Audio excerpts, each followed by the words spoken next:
Welcome to the MS&Me Radio Network. The broadcast shows are for informational and entertainment purposes only. They are not designed to provide listeners with specific personal, medical, or counseling advice. Individuals with a medical issue should always consult their healthcare provider. MS&Me is not responsible for content of individual shows.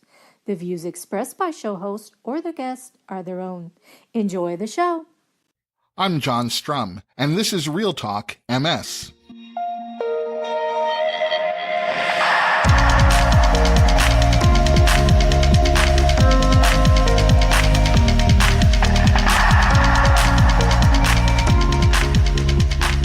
It's September 25th, and we have a lot to talk about. And the first thing that I want to talk about is that this week, the RealTalk MS podcast is celebrating its 1-year anniversary.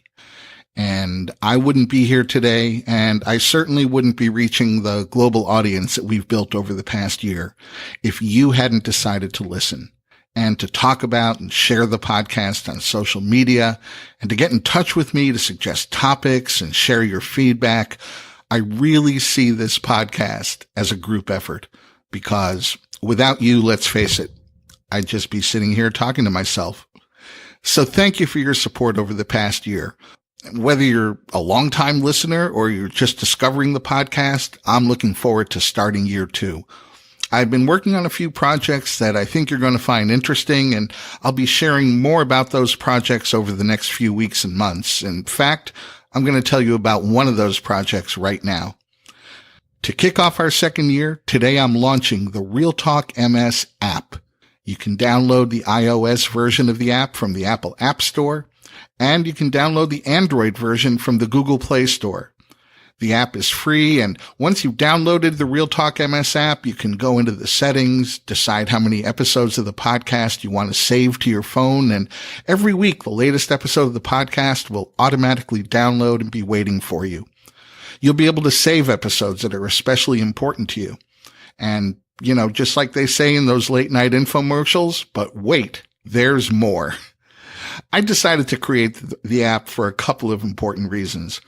One was to make it super easy for folks who may not regularly subscribe to podcasts to be able to access RealTalk MS every week without even having to think about how to do it or worry about where to go. And the other reason was that the app allows me to share free bonus content with you.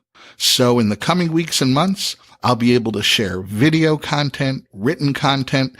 The app just gives us more ways to connect over meaningful content that I think you'll want to know about.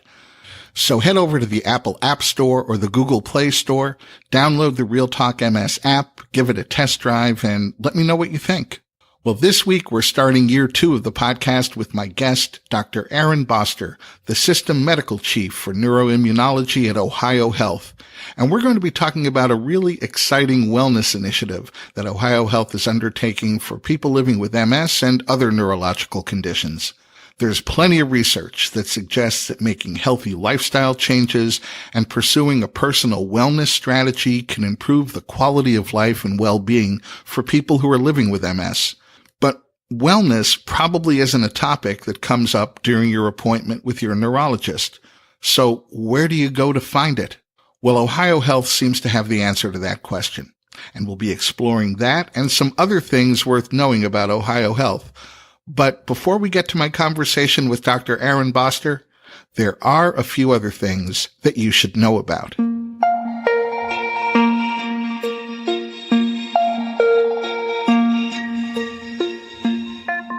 If you're a regular listener, you may remember that early last month, one of my guests was Elizabeth Jamison.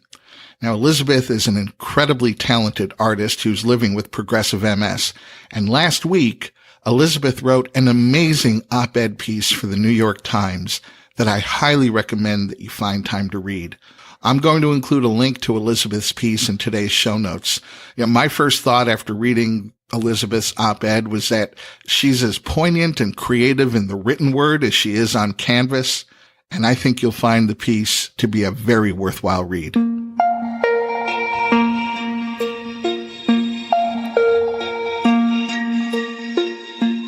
A large phase 3 clinical trial is getting underway in 30 sites across England, Scotland, Wales, Ireland, and Northern Ireland to test the effectiveness of high doses of Simvastatin in treating secondary progressive MS.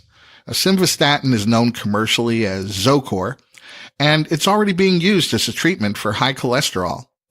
Well, the phase 2 clinical trial showed that Simvastatin improved cognitive function, slowed disease progression, and slowed brain atrophy among people with secondary progressive MS. Beyond improving cognitive function and slowing disease progression, the phase 3 study will also be measuring whether there's any improvement in walking ability and upper limb dexterity. And the study will also measure the cost effectiveness of the drug as a potential treatment for secondary progressive MS. This is the largest study of secondary progressive MS ever done in the UK. The study sponsor is the University College of London Hospitals, and they're recruiting 1,180 patients with secondary progressive MS to participate in the 3-year study. The study's been funded by the MS Society in the UK, the National MS Society in the US, the National Institute for Health Research in the UK, the British National Health Service, and the participating academic centers in the UK and Ireland. If you're living with secondary progressive MS in the UK and you'd like to participate in what I think will be a very important study, you'll find a link to the registration page in today's show notes.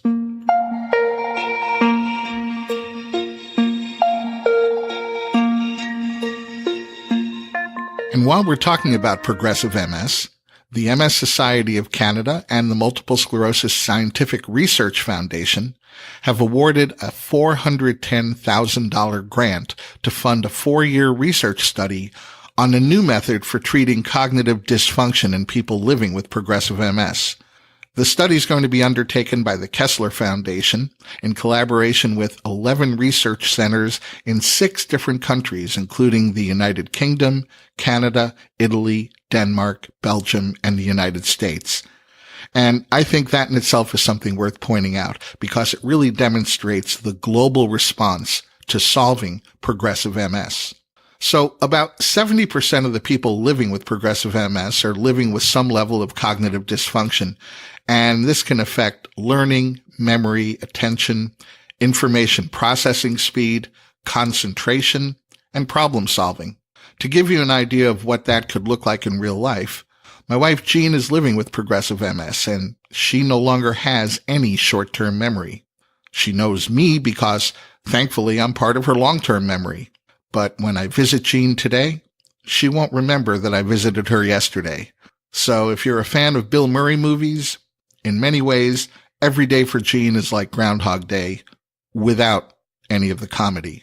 So as cognitive dysfunction accelerates and spreads, it becomes a major obstacle to any sort of quality of life. And that's one of the reasons this kind of research is so important. Cognitive dysfunction is traditionally treated through various cognitive rehabilitation methods, and in this study, the research team is going to be looking at a novel combination of cognitive rehabilitation and aerobic exercise as a means of improving cognitive function. The hypothesis being tested is that the combination of cognitive rehabilitation and aerobic exercise together will produce better results than either would produce by itself. 360 participants are being recruited for this 12-week study. And if you haven't heard about the Kessler Foundation before, it's a nonprofit organization and really a world leader in rehabilitation research to improve cognition, mobility, and long-term outcomes for people with neurological disabilities caused by MS and other neurological diseases, as well as brain and spinal cord injury. And if you'd like to learn more, I'll leave a link in today's show notes.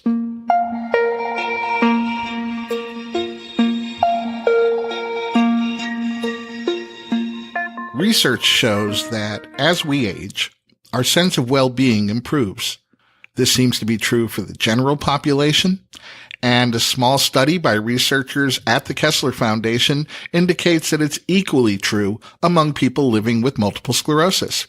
The study shows that older individuals with MS report lower levels of depression and a higher quality of life than younger people living with MS. So in this study, the research team looked at 57 people with MS between the ages of 35 and 65.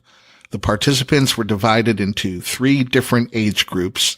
There was a group of people between the ages of 35 and 44, another group between the ages of 45 and 54, and the third group between the ages of 55 and 65. Using standard measurement tools, depression and quality of life were measured within each of these 3 groups, and the researchers found significant differences between the groups, with the oldest group showing the lowest levels of depression and the highest levels of physical quality of life. So what's surprising about these results is that MS is a progressive disease, and so the older you get, the greater your functional limitations. More disease progression has occurred. Yet, in spite of this very clear reality, it was the oldest group of study subjects who had best adjusted to living with MS. Well, given the unexpected results, you can expect to see larger studies looking at this same question. And talking about quality of life really brings us back to what we started talking about at the top of the podcast, the subject of wellness. And my guest, Dr. Aaron Boster, the System Medical Chief for Neuroimmunology at Ohio Health, is going to be talking with me about how Ohio Health is about to shift the paradigm when it comes to integrating wellness treatment and multiple sclerosis.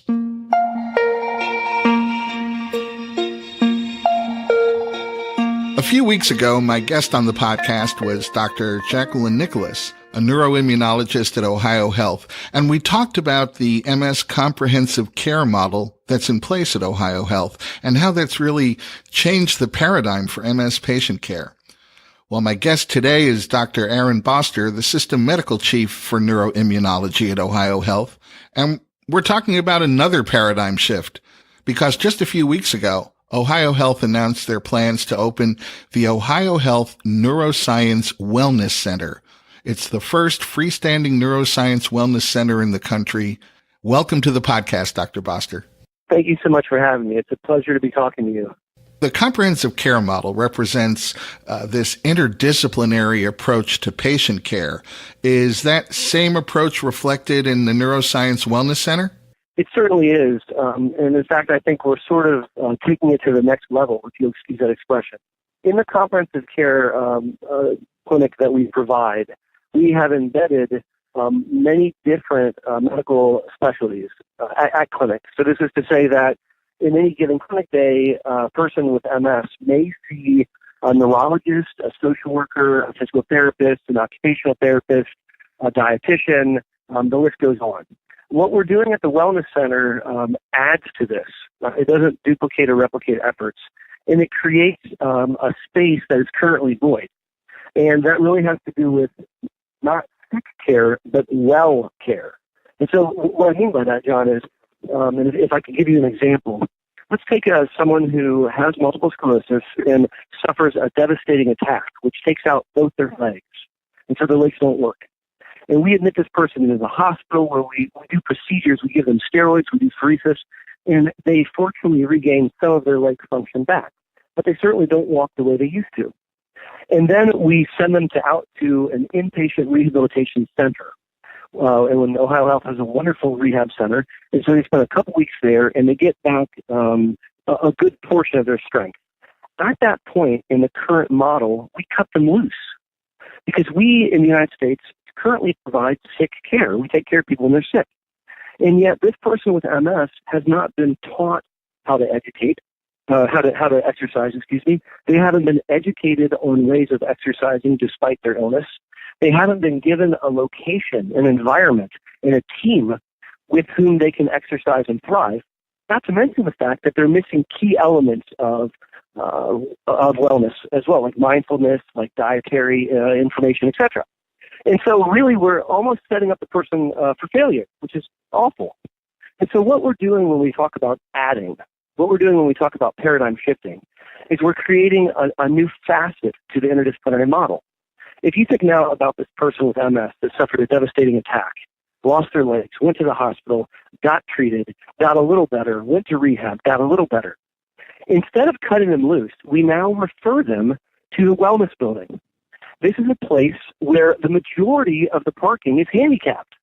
This is a place where there are classes dedicated to people with MS who are using a cane or a walker.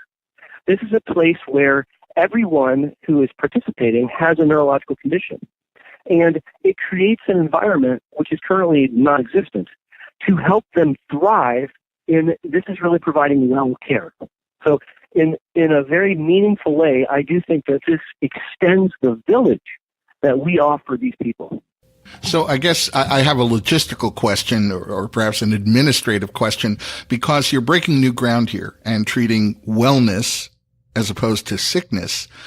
How do insurance companies view this kind of activity? Are they on board? So I think that the world, and let's be more specific and talk about the nation, is moving. We're shifting. And we're shifting away from a hospital-based care model to a more comprehensive care model. At present, some insurers respect and value wellness. For example, they'll give an individual a discount or they'll give them money back if they join a gym. You're familiar with this, where there are some efforts being made. If someone needs cardiac rehab, for example, some insurance carriers will cover it. Today, because none of this exists, I don't think that we're going to start with that reality, but I think that we're going to rapidly move towards it. And it makes perfect sense to me that if an insurer or a government is taking care of the responsibility of covering a covered life, they're fitting the medical bill, they want that person as healthy as possible. Just like the person and their family, just like the doctors and the nurses and the physical therapists, we all want the person to be the most awesome version of them possible. And so I think that it won't be very long before this important administrative logistical thing you bring up is a reality, where insurers actually preferentially want to see the people they take care of invested in wellness. But it's not there just yet. Well, I certainly agree with you that we're moving in that direction. And I really think what you're doing with the Neuroscience Wellness Center is going to be a major step toward getting the attention of our insurers and creating the case studies that prove out the hypothesis that investing in wellness is a great way to limit your need to invest in sickness. Well, I certainly hope so. And to take that a step further, members of this gym, it's not really a gym, but members of this wellness experience have an option to have testing, where twice a year we anticipate they will have formal testing. We will prove that we can make them walk longer, walk faster. We'll prove that we can improve the quality of their life through this measure. And that's to give feedback to the therapist, feedback to the doctors, feedback to the patient and the family, and one might conceptually think of feedback to payers. Now these are all works in progress. I can't go through details of how we anticipate doing this, but the point speaks to what you were just saying, that we want to demonstrate with hard numbers the fact that we're moving the needle. And we believe strongly that we can do that. I know that the term neuroscience certainly means more than just multiple sclerosis. Which patients is the Wellness Center for? So anyone who has suffered a neurological condition is someone that we would like to help. And so this includes people that have suffered a stroke, people struggling with Parkinson's and other movement disorders, people with Alzheimer's, dementia, and other forms of neurodegenerative conditions, multiple sclerosis, patients that are suffering some spine conditions. I mean, there's a very, very large population of people that are being neglected in this space, and we aim to fix that. You know, we've been talking about the Wellness Center kind of at a macro level, but what sorts of specific services are going to be offered there? So it starts with an absolutely gorgeous environment. I am so excited about the space that we've created, and I want to brag on the people that I get to work with for a second and say that a tremendous effort was placed on the location, the experience, the ambiance, the colors, the way that the building looks. It speaks to our goals. And so, for starters, it's a really beautiful place. It's in a wooded area. It's largely glass, so you can see indoor, outdoor. There are classrooms inside and there are classrooms outside. And so you could sign up for yoga that you do on the deck, looking out at a forest. We're going to have kind of standard things that one might expect to find in a fitness environment. There's a track. Of course, this track is particularly wide to accommodate walkers and to accommodate someone who might be using a cane. The track is the way it's constructed is gorgeous, and it actually goes out of the building in sort of a glass enclosure, so you can kind of be in the forest for a moment before you make the loop. We also have a communal area with a fireplace and chairs where people can congregate and talk.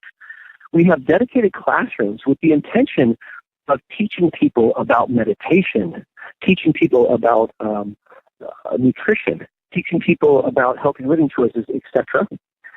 We anticipate having, there's a fitness area where there are workout equipment like you might find in any other commercial environment. But I think one of the call-outs, which is special, is program-specific or disease state-specific exercise classes. So Delay the Disease is an amazing program that I've fallen in love with, which is really changing the outcomes of people that have Parkinson's disease. And we're looking forward to having Delay the Disease in part be housed in this new environment. The MS program that Dr. Nicholas and I participate in, we've been really successfully excited about a exercise program that we implemented a few years back for MS. And this is very custom tailored for people with MS. The kind of exercise that's being done really targets the key things in multiple sclerosis.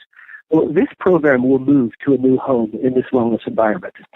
And so as you're starting to get a sense, the idea here is that we're going to meet you where you need to be met. And this is not just, a gold gym. I'll also share with you, our healthcare system, has over 12 hospitals spanning throughout all of Greater Ohio. And it's our full intention that as we incubate successful programs in the Wellness Center, we then export them to our satellites so that if you live in Marion, Ohio, and it's inconvenient to drive to Columbus to work out, we can start to offer you classes and exercise and experiences in Marion. When do you anticipate that the Wellness Center is going to be open for patients? I know it's sometimes hard to predict construction schedules, but what are you shooting for? We break ground next month. And so this is a reality. The last year has been spent raising funds, and that's been a really successful, positive experience. And we literally break ground next month. And so this is something that's going to happen in the next year or so. We're not talking airy-fairy 5-10 years from now. We're talking in the near future. Well, not only is the Wellness Center a first, but I heard that you participated in another first. The Ohio Health Neuroscience Center was the first in the country to treat MS patients with Ocrevus once it was approved by the FDA. That's true. That's absolutely true. So we wanted to construct an environment for families with multiple sclerosis, unlike any other. And Dr. Nicholas spoke to you about that a bit. And I mentioned earlier sort of the interdisciplinary model that we use. But, the key to success in beating multiple sclerosis is coupling wellness with the early application of highly effective medicines. And so, we're very keen on doing clinical trials research to bring the next best thing to the clinic to ensure that people here in Central Ohio have access to it as soon as possible. And, that's why we're doing so many clinical trials right now. And as these drugs matriculate through the clinical trials process and go up to be evaluated by the FDA and they become approved, we want to make darn sure that families in Central Ohio have access. And so, you call out a particular drug. This is an infused drug given through the vein via an IV. And Dr. Nicholas and I and others that we work with were intimately involved in the clinical trials programs in the development of this drug and the testing of this drug, rather. And we knew that it was coming, and we were very excited. I actually tasked our team with being first in Ohio. That was our goal. We wanted to mobilize resources and be the first team in Ohio to infuse our patients. And we were set to do that. And around 6 o'clock the night before, I got a phone call. And they said, listen, Harvard is infusing at X time. You can infuse a half an hour earlier. You'll be first in the nation. So I called my patient who was coming in, and I said, hey, man, want to be first in the nation? He said, yeah, what time? So we both arrived really early. And it was really an exciting moment. And my patient, he goes by Mike, was the first person in the United States to be infused post-marketing. Now, as it turns out, America had the first approval in the world. And so really, he was the first person in the world to be infused with this exciting agent. And we've now treated well over 700 souls with this drug. It's one of many wonderful therapies. And we are really proud to be able to offer it to people right here in my hometown. I can't help but notice how your team is consistently leading the way when it comes to MS patient care. It makes me want to ask you, what is it about you guys? Well, I think a lot of times early childhood experiences have major impacts in one's life. And MS is something that's very, very personal to me. My uncle had MS. I grew up in a very tight-knit, third-generation American family, and I literally grew up watching my uncle deteriorate in an era before comprehensive care and an era before effective medicines. And so I remember rather vividly, I was 12 years old. He had had MS for quite some time, and I was at my grandmother's house where he lived, and I walked in the kitchen. He was in the other room, and my mother and my grandmother are at the table, and they're crying. They're not crying because my uncle has multiple sclerosis. They're crying because they couldn't get a hold of his doctor. Now, this predates, electronic medical records with patient portals. This predates, heavy involvement by the National MS Society. And this predates, the internet, being so widely used. And my family felt hopeless. And I told my mother that day that I would learn to do it better. Now, truth be told, I had no idea what I was telling her. I didn't know that I would be in school for 27 grades or, I'd be bald by the time I finished training. But I knew that my family shouldn't be made to feel so helpless and alone. And in fact, no family in Columbus, Ohio should be made to feel that way. And so, at least on an individual level, I was that weird kid that knew that he wanted to be an MS doc coming up through high school and coming up through college. I think the bottom line is I was the family member of someone with MS long before I was a neurologist. And I think that kind of sticks with me. I think I'll just ask you one more question that I guarantee will be on the minds of an awful lot of people who are listening to us. How can people find out more about Ohio Health? So there's a couple different ways. If you go to your favorite search engine and type in Ohio Health Multiple Sclerosis or Ohio Health Multiple Sclerosis Center, our website will pop up. And websites are works in progress. We have meetings about the website today, believe it or not. But that's a place that I would encourage you to look. It dawned on me a couple years ago that many, many of our patients are actively involved in social media. And so we became involved in social media. So if you are a Twitter lover, at Ohio Health MS, it's all one word, at Ohio Health MS is our Twitter handle. And we tweet out 10 messages about MS a day. Similarly, Ohio Health MS on Facebook, because many families impacted by MS access Facebook, and so that's where we want to be. We also have a YouTube station. I started a YouTube channel under my name, Aaron Boster, MD, and I put out about one video a week touching on topics related to multiple sclerosis. And so those are a couple ways that you could interact with us or find out more. I'm going to go ahead and add those links to today's show notes so that people have them and they're easy to get to, and they can check out everything from Facebook to Twitter to your YouTube channel. Dr. Aaron Boster, thank you for taking the lead when it comes to MS patient care, and thank you for talking with me today. My pleasure. Thanks for having me. Well, that's going to wrap up this 1-year anniversary episode of Real Talk MS. Don't forget to visit the Apple App Store or the Google Play Store and download the Real Talk MS app. It's an easy way for you to connect to the podcast, and it's a way for me to share all sorts of bonus content with you in the weeks and months ahead. And so it's onward to year number 2. My name is John Strum. Thanks for listening, and we'll catch you next time.